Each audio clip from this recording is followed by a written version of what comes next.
Hello everyone. तो हम common emitter configuration कर रहे थे। कॉमन बेस कॉन्फ़िगरेशन कंप्लीट हो गया था, कॉमन एमिटर भी लगभग कंप्लीट हो गया। रीजन देखेंगे, इसमें हमें जो आउटपुट करैक्टरिस्टिक था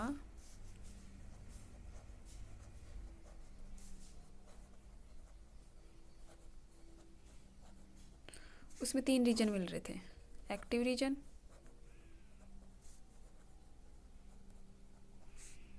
कट ऑफ रीजन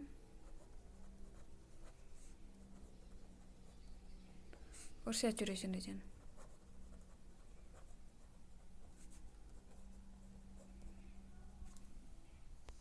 तो इसमें अपने ग्राफ प्लॉट किया था आईबी को कांस्टेंट रख के वीसी और आईसी के मध्य। ठीक है, आईबी को माइक्रो एम्पियर में रखते हैं। जो नीचे का आईबी बराबर 0 से जो नीचे का क्षेत्र हो वो हमें कल देख लिया था, कट ऑफ रीजन मिलता है।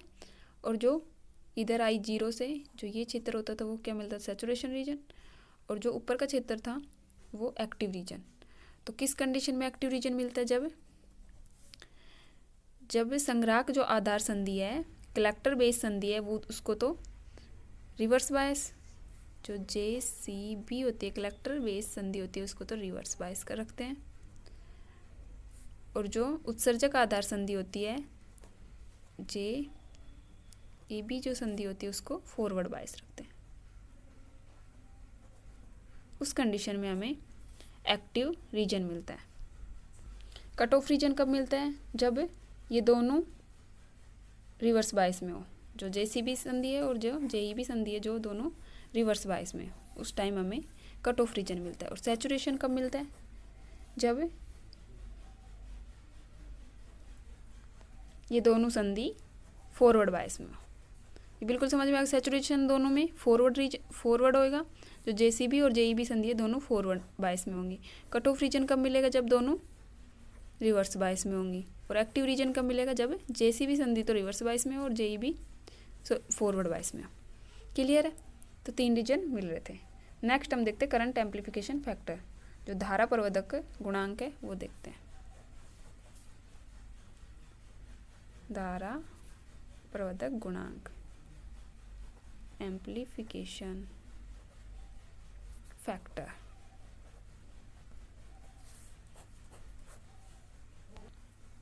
उसमें करंट एम्पलीफिकेशन फैक्टर देखा था अल्फा DC से डिनोट किया था, जो कॉमन बेस कॉन्फ़िगरेशन था। इसमें जो कॉमन एमिटर कॉन्फ़िगरेशन है इसमें बीटा DC से डिनोट करते हैं, या इसे DC धारा लाभ भी कहते हैं।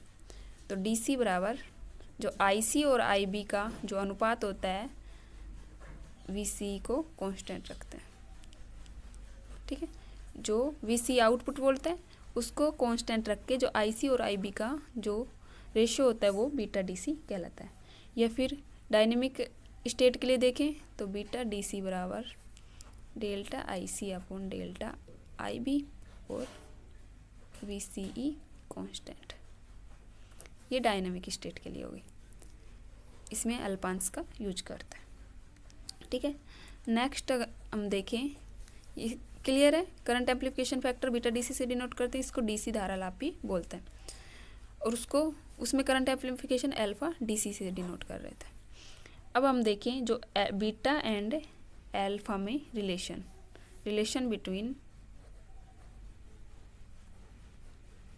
Beta and alpha. ठीक है, ये स्टैटिक करंट के लिए एक बार लिख लेते हैं,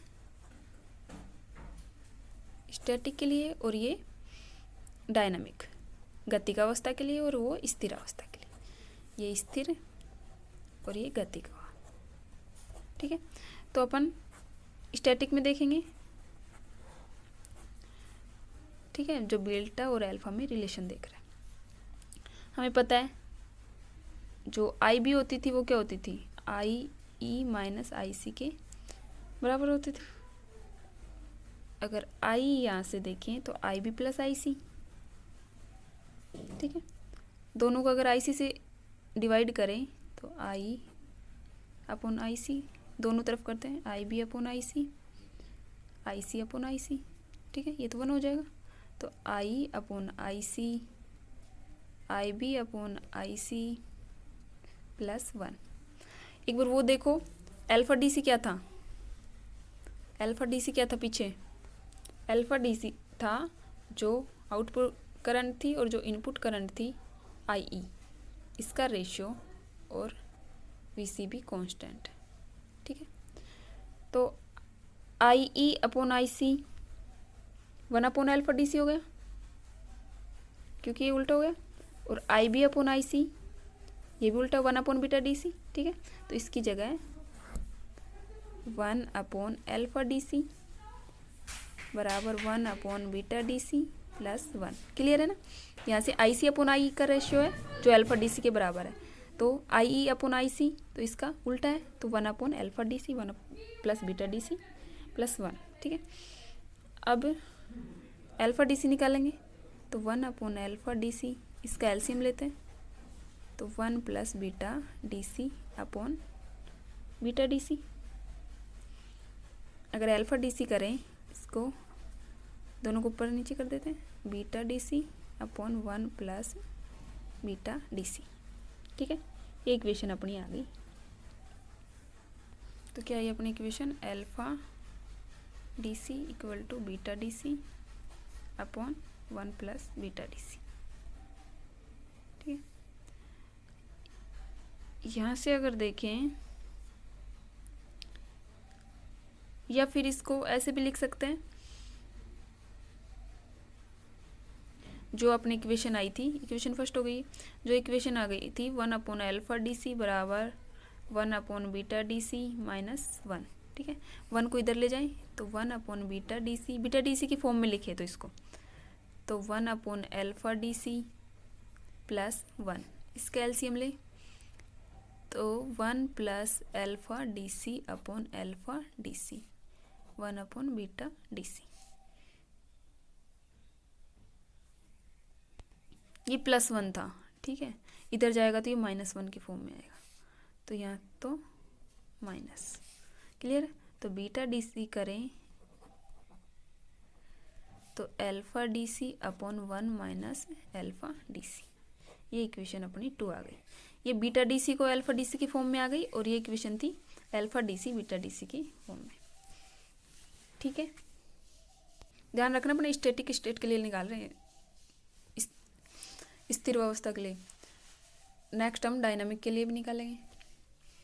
तो इसमें अल्फा डी सी की जो वैल्यू होती है, एग्जाम्पल के लिए अल्फा डी सी का मान 1 के बहुत निकट होता है, 1 के पास होता है। अल्फा डी सी का मान लगभग 1 के पास होता है, 0.9 या 0.98 0.99 इस अवस्था में होता है। तो बीटा डी सी का मान 1 से अधिक आता है, ठीक है। तो रखते हैं, जैसे कि एग्जाम्पल के तौर पे इतना माना जाता है कि अल्फा डी सी का मान 0 मतलब जैसे 1 के बहुत निकट होता है, निकट का मतलब क्या है 0.9, तो 1 के अगर इसकी वैल्यू 0.98 माने एग्जाम्पल के तौर पे अल्फा डी सी बराबर 0.98, ठीक है। तो बीटा डी सी का मान 1 से अधिक आता है कि नहीं ये देखते हैं।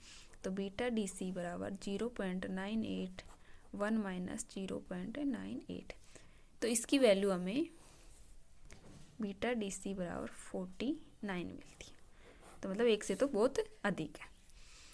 नेक्स्ट टर्म ये तो हो गया अपना स्टैटिक के लिए, स्टैटिक स्टेट, ठीक है। ये दो रिलेशन आ गई, इक्वेशन 1 और इक्वेशन 2। नेक्स्ट हम करते हैं डायनामिक स्टेट के लिए।